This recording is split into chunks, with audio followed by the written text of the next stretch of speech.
It's unfortunate that the IBC must bring regulations before the House, before Parliament, for approval. When they are setting the ceilings, what amount of money a presidential candidate must spend, what amount of money an MP must spend, even a senator or an MCA. But those regulations must be brought to the House for approval. What Chebukati did, and that's what I was saying the other day when we met him, I read mischief, or committee read mischief in also what he had done. He went ahead to publish without the approval of Parliament and set the limits. Like a presidential candidate must spend about 4.4 billion. Any other member must spend about 250 shillings per constituent.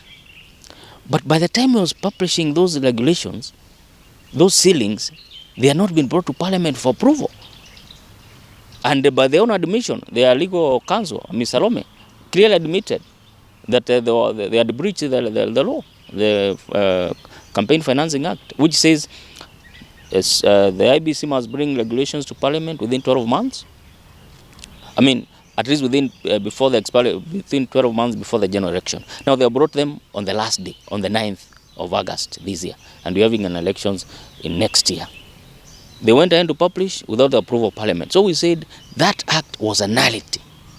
It is null and void to the extent that they acted without the approval of Parliament. We made a report, and I believe it will be tabled tomorrow in Parliament. It's so much unfortunate that we needed to level the playing ground so that people do not spend too much money in a way they are saying to have bought their seats.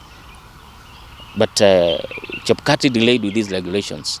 So it's unfortunate that they have been rejected by our committee, and hopefully the entire Parliament will reject them tomorrow. Then it's like we'll go to the elections again without regulations on what amount of money must spend, or what ceilings must be spent by each candidate. The ODM brigade has for a long time been saying that Chebukati mishandled the elections of 2017. But we must also appreciate that over time, for the last 10 or so years, whenever we get to an electioneering cycle, whenever we get to the elections proper, the ODM brigade keeps on saying we must change the electoral commissioners. They said we must change Kevoito. They even came around and changed Ahmed Hassan. That's how Chebukati came in. And you know Chebukati was a live member of ODM. He had even contested one of the political seats in 2013 under the ODM ticket. So why are they not happy with him now? And he was their live member. We must build our own institutions. It cannot be, and it must not be that every other time that we are going to an election, ODM must say that we must change the election commissioners. And we must also appreciate that after the merge dispute in 2007 elections, we formed a commission in this country, which was led by retired Justice Klegler from South Africa.